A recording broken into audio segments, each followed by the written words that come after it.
Welcome to my channel. So ngayon ay gagawa tayo ng roasted chicken na maraming garlic. Okay, so ito po yung outcome niya. So, ituturo ko po sa inyo step by step kung paano ito lutuin. So, join me.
Okay, so as you can see, the inside is clean.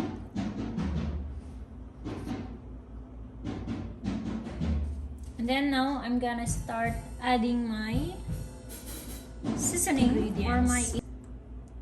Okay, first, I'm gonna soy sauce. I'm using less sodium soy sauce. So I'm gonna add 1/4 of soy sauce, and then I'm gonna rub with garlic. I'm gonna add garlic. So if you have fresh garlic, then it's better. Okay, so 1 tablespoon.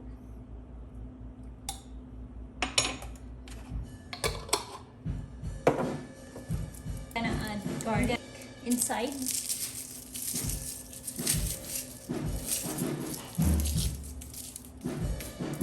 I'm gonna put the whole garlic inside the belly, and then my garlic, I'm gonna rub it all over.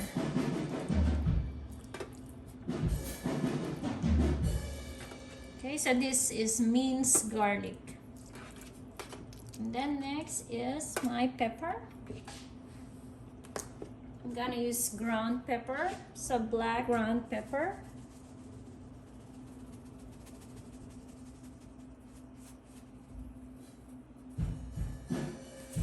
Okay. Next,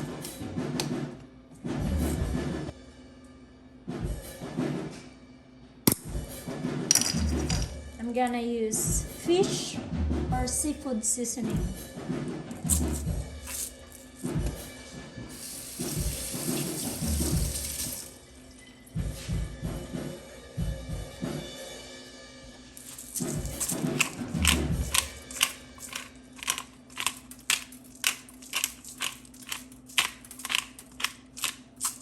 Okay, so why I like to use this? Because of the ingredients inside. So I have the sea salt, And then the spices, I have the chili pepper, celery, red pepper, black pepper, white pepper, bay, thyme, oregano, basil, and of course garlic.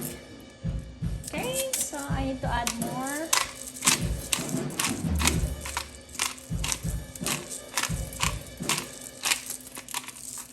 Okay, and then I need to preheat my oven. Okay, so I'm gonna add this into 380 and then the timer.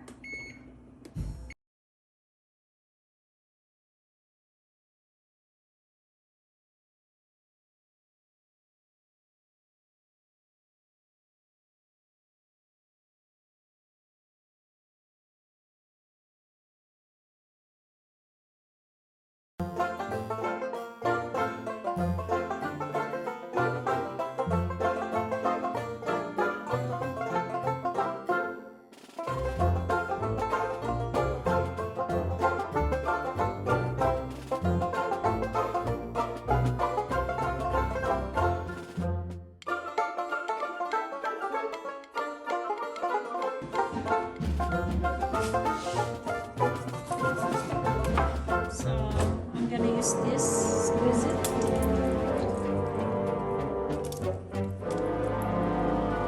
And put inside. So if you don't have lemon, use balsamic.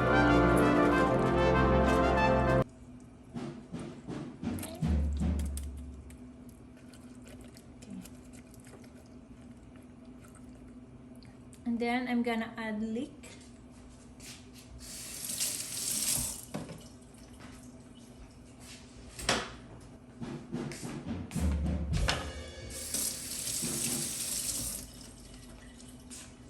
I'm gonna add leek inside.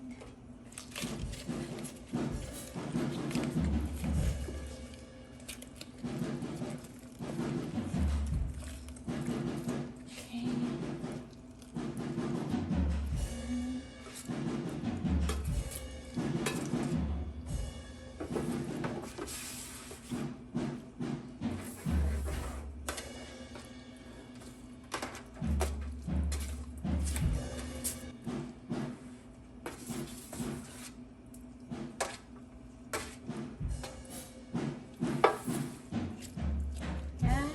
Gonna add butter inside.